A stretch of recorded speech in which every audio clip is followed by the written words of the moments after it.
in America, he had something more valuable than the inheritance of $1 million.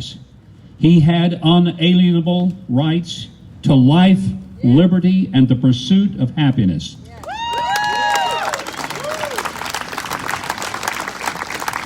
In Charlie Daniels' America, nothing was guaranteed. He didn't grow up in an era where everyone got a trophy. Only a few did. And they didn't get it because they just participated, but by personal performance, professionalism, and the perfection of a craft. We celebrate Charlie, but in doing so, we celebrate all that we love about this great country that Charlie loved, that he sang about, and that he expressed his gratitude for. You see, in Charlie's America, men opened the door for ladies, and ladies let them. In Charlie's America, kids said the Pledge of Allegiance with their hands over their hearts. They prayed at the beginning of a school day, and they got a Bible from the Gideons. In Charlie's America, kids had guns at school, but they were kept in the pickup trucks to go hunting before school or the moment they got out of class in the afternoon. They never considered going inside to shoot up the school. It was more than being afraid of the police. They were afraid of their fathers. Because in Charlie's America, you needed to be afraid of your father. He wasn't afraid to hurt your feelings, or he wasn't afraid to put a hurt on other parts of you if the occasion required it. And in Charlie's America, you respected your mother. Because if you didn't, that part about your father hurting other parts of you got real. And you never told your mother what you didn't like if she made it for supper and asked her for something different like you were ordering from the menu at a Waffle House. And before supper, men removed their hats for the blessing. And there always was a blessing. God got mentioned at every meal because in Charlie's America, God was as important as the biscuits. In Charlie's America, you stood immediately to your feet, removed your hat, and stopped talking or moving if you heard the national anthem. And you only took a knee if you were going to pray.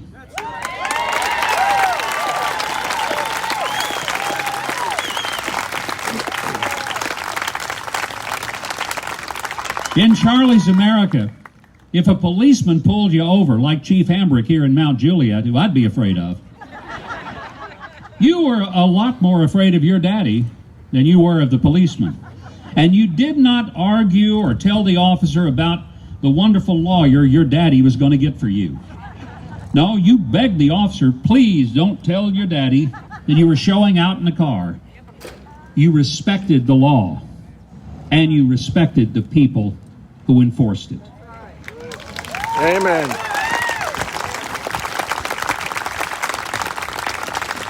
In Charlie's America, most deals were made with a handshake, not a room full of lawyers and a 30-page contract. Your word was your bond, and you learned that if you promised it, you did it, or you died trying. And you knew that on Sunday, you'd be in church.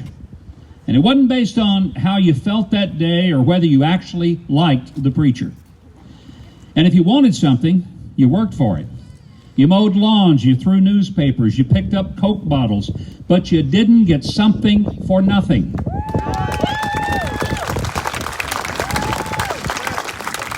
In Charlie's America, you knew how to shell purple hull peas, you knew how to clean a fish, and how to catch a chicken. In Charlie's America, you didn't resent that some people were richer than you, and you did not think you were better if you had maybe some more that other people didn't have. You learned to say, yes, sir, no, sir, yes, ma'am, no, ma'am, please, thank you, and you're welcome.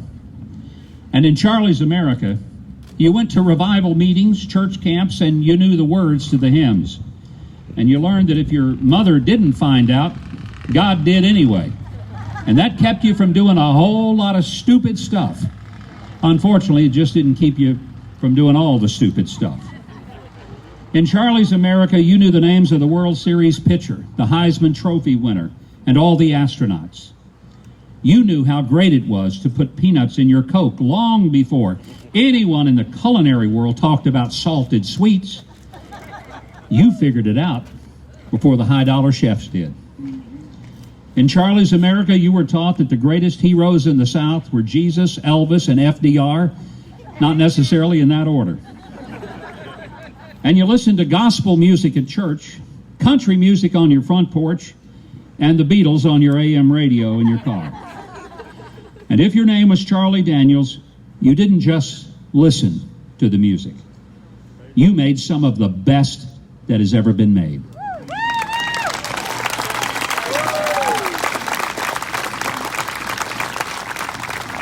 If you were Charlie Daniels, you created an entire genre of music that blended gospel, country, bluegrass, blues, and rock and roll into one great big musical stew. And in Charlie's America, millions of people across this country learned to love Charlie Daniels and the CDB because there was an earthiness and an authenticity to the music that spoke to the very souls of the people who knew that he was singing just for them.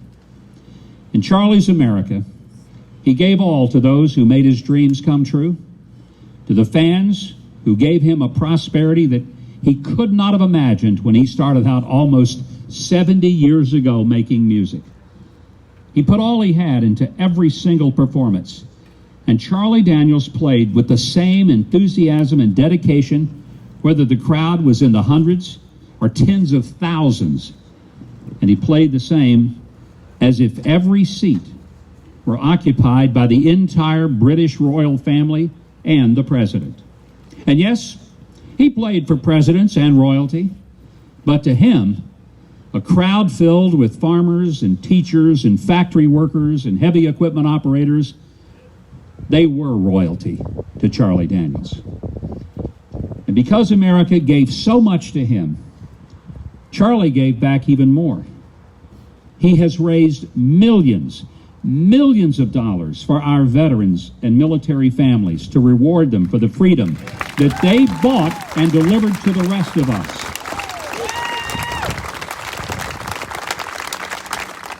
He tirelessly gave of himself to aspiring artists so that they could taste the joy of success. He poured his soul into his very genuine faith, and he was as faithful a witness to the love of the Lord Jesus Christ as any preacher ever was.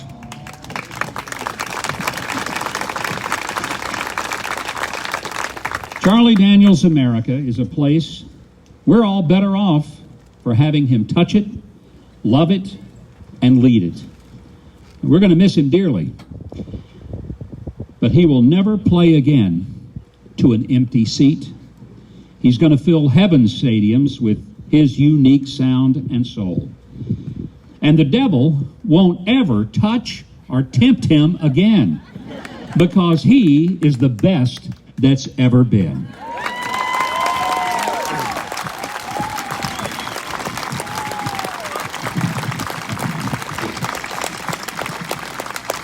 Thank you, Governor. The next young man I want to introduce is a strawberry farmer. Kason Lester Work. Come on up, Kason.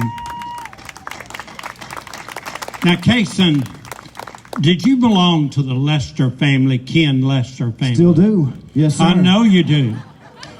You probably don't know this, but he was a good friend of mine in Lebanon, Tennessee. I didn't know that. And when you came on American Idol, and they said, Ken Lester from Lester Farms, the strawberry man, you were cool dude, I'll tell you. Thank you. Coming from you, man, that means a lot.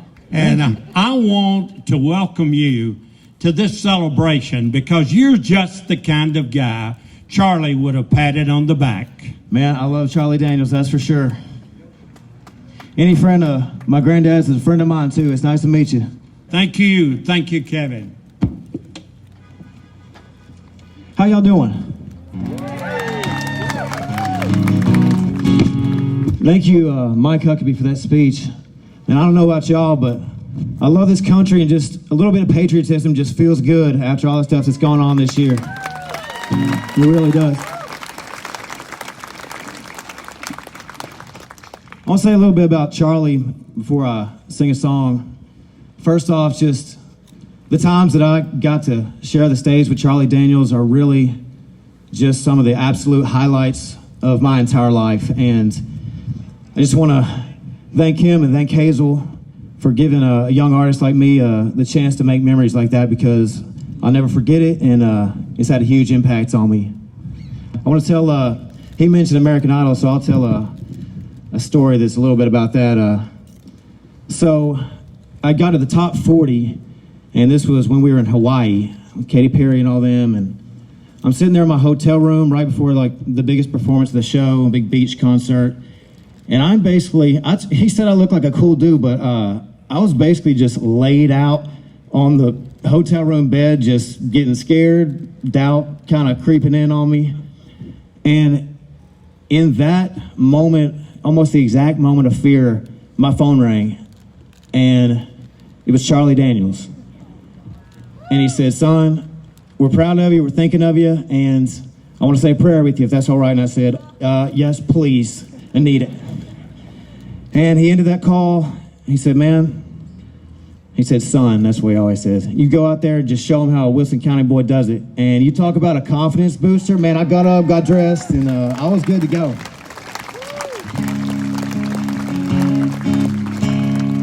I'm going to sing a song I wrote.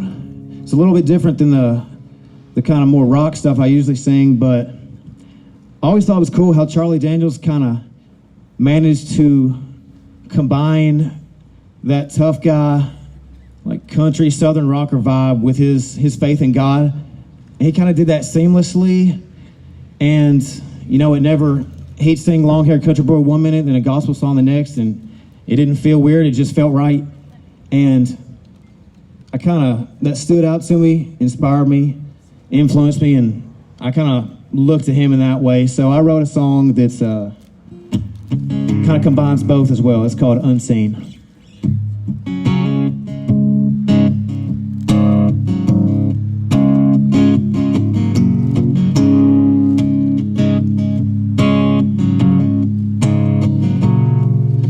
I thank God for gravity, because it keeps me on the ground. And if it wasn't for this air we breathe, we'd all be 6 feet down. The wind in my face on a summer day, the smell of the earth after a summer rain. Ain't it crazy how the best things are unseen? I'm talking about love, hopes and dreams. Yeah, the past, the future, and everything in between. And oh, and just 'cause you can't touch it don't mean it ain't reality. Ain't it crazy how the best things are unseen? Well, I'm thankful for forgiveness, because it saved a sinner like me. And if it wasn't for redemption, I'd be lost for eternity. Well, it's the sweet sound of amazing grace. It's peace of mind and having faith. Ain't it crazy how the best things are unseen? I'm talking about love, hopes and dreams. Yeah, the past, the future, and everything in between. Oh, and just 'cause you can't touch it don't